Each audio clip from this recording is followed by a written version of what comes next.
เน้นๆใหญ่เลยเนาะตัวนี้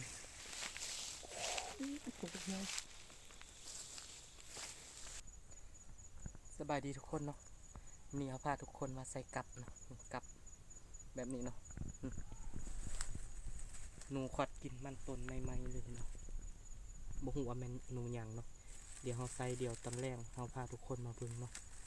มายามเบิ่งว่าจิมีหนูพุกบ่แต่ว่าห้อยขอดนี่คือจิแม่นหนูใหญ่อยู่เนาะเนี่ยเหงื่อเฮาใส่กับมันต้นเนาะมันต้นกับห้ำเอามา2เหงื่อเนาะใส่นำกันเลย2เหงื่อเดี๋ยวใส่ไปตามอันนี้เนาะใส่น้ำส่วนเนาะใส่น้ำส่วนมันต้นเนาะมันต้นแล้วก็กล้วยส่วนกล้วยส่วนมันเนาะ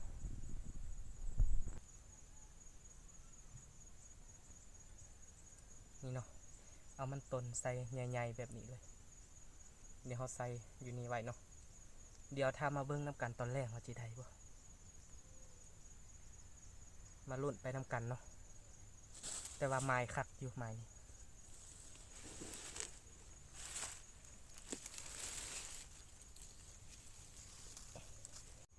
นี่เขาใส่แบบนี้เนาะมันนะครับก็เอาดินถมหน่อยนึง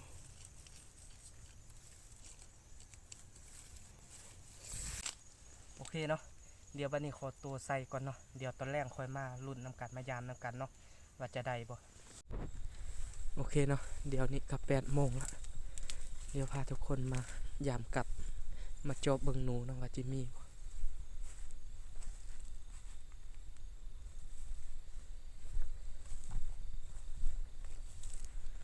กับเอาใส่นี่ล้างหนึ่ง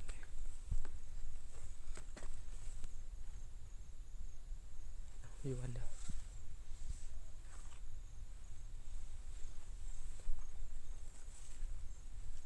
นี่วะเนาะยังบ่ทันได้เห็นหนูแล้วเห็นหนู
เน้นๆใหญ่เลย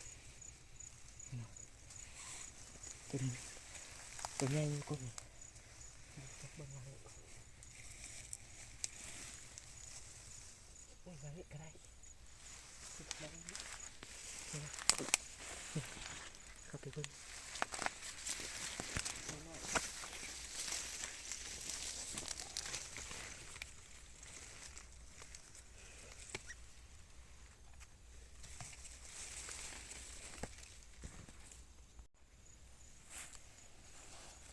เนาะได้ตัวหนึ่งแล้วใส่เลยใส่ไว้ยามตอนเช้าอีก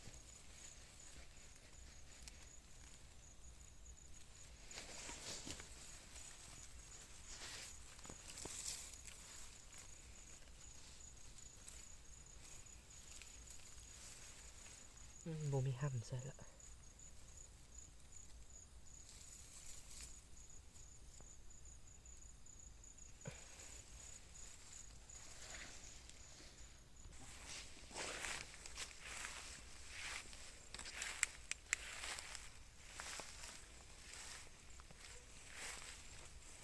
คิดว่า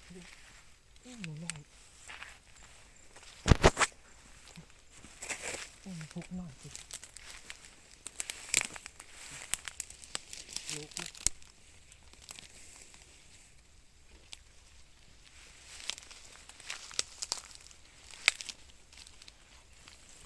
มันหาครับหากระทึกหากระต่าย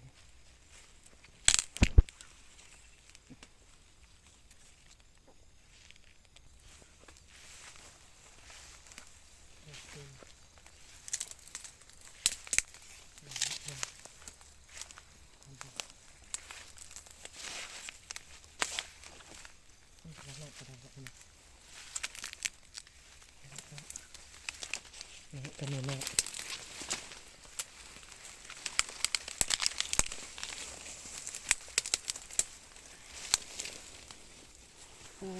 หลังนี่โบมันพุกนี่หนูหน้า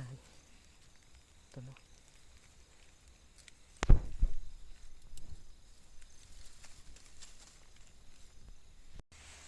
เบื้องหลังนี่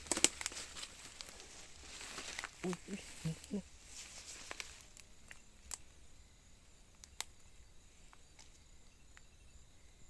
นี่ไปแล้ว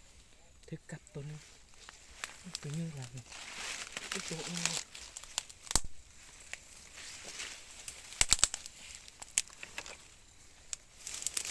ตัวโบแมนหนูพุกตัวนี้หนูหน้าตัวตัวใหญ่ตัวหนูหน้าใหญ่เลยตัวนึงเขาหนึ่งสองตัวเมื่อกี้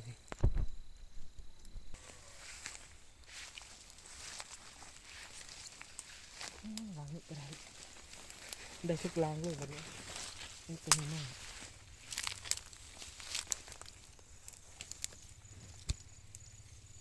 แล้วนี่น่าติดละ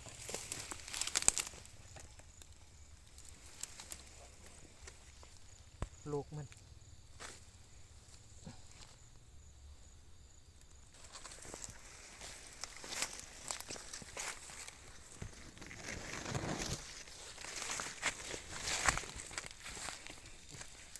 ล้างเองก็ได้มันเบิ่งล้างที่มันกินมะกรูดมันกินมะกรูดเข้าไปเนี่ยคือไก่บอลมันกินมะกรูดแล้วนี่กล้วยตัดตัวกันนี่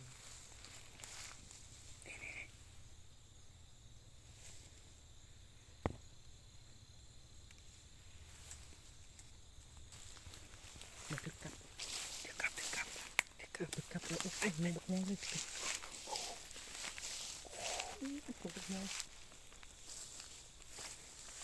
เอาถึงหางมันหรือมันหลุดเกาะยิง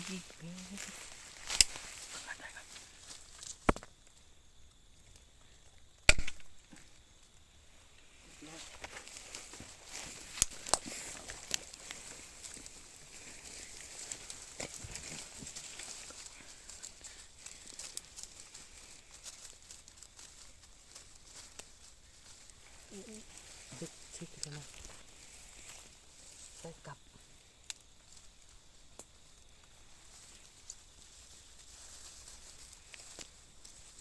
พามันเอากลับมาที่อื่น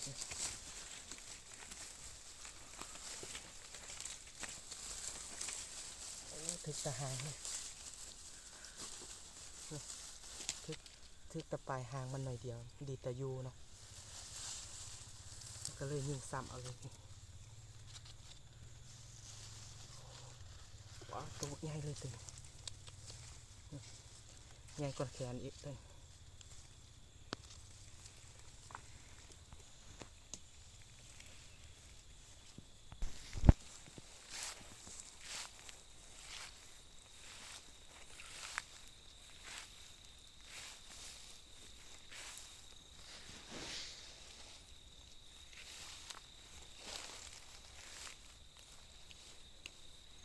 แบบนี้ได้ยังได้ยัง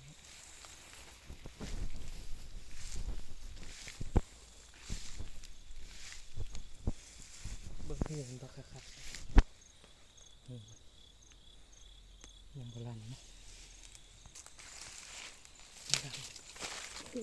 ตัวใหญ่ตัวนี้เด้อ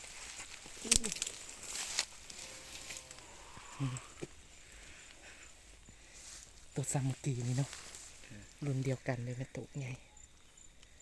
ตัวแม่เลย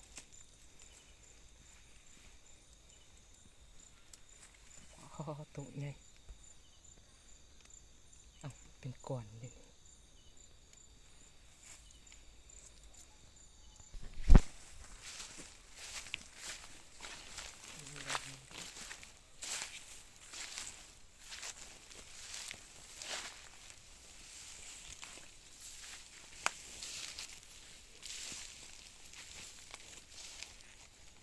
น้ำโบราณ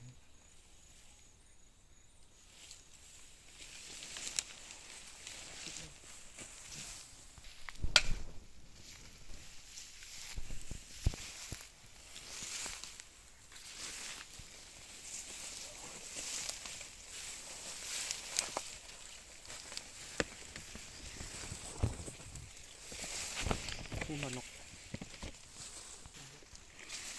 ใบงานลังละพวกนี้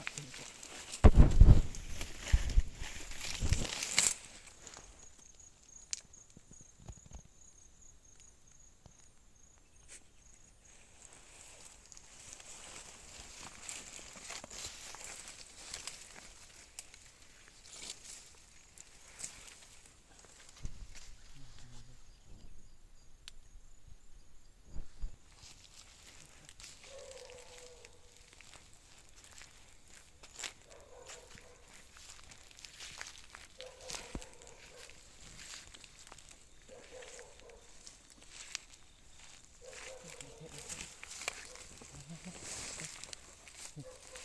ป็นหน้าตัวใหญ่เป็น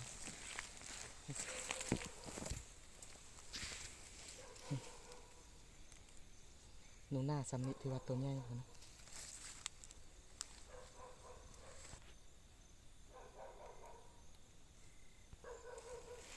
เดี๋ยวเข้ามาเลาะหอบซองเนาะเบิ่งกลับหากระลันเลาะมาแบบนี้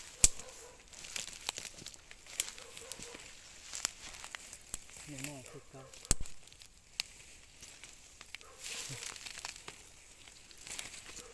ตัวซ้ำเก่าเลยตัวนี้โลกมันโอเคเนาะสำหรับคืนนี้เราได้ซ้ำที่เห็นแล้วเนาะเดี๋ยวเราให้เบิ่งหนูที่เราได้ก่อนเนาะนี่เนาะหนูสำหรับหนูเราได้นี่ตกตัวนี้เดี๋ยวเทให้เบิ่งอุ้ยหินได้ลื่นนี่หนูเบิ่งเราได้จักโตหนูใหญ่ได้3 ตัวตัวใหญ่เลยตาม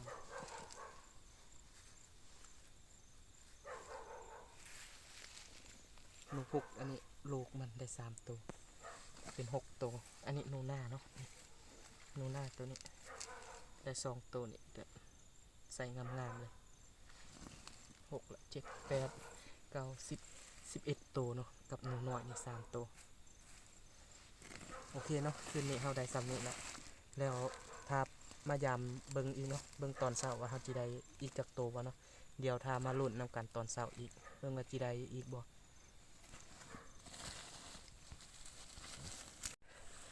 สบายดีทุกคนเนาะ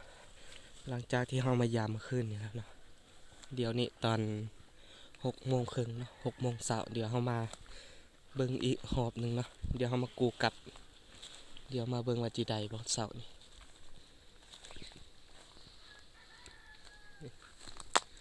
ล้างแรกกับบ่ได้เลย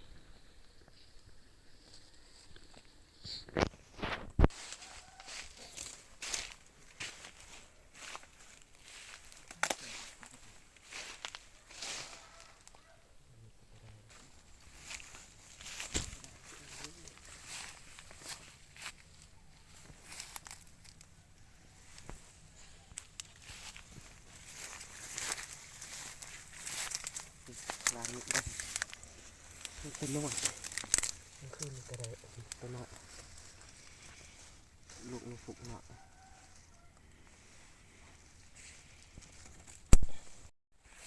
บ่กลับหลังแต่บ่ฮู้ได้ได้เถอะน้อยๆคือเก่า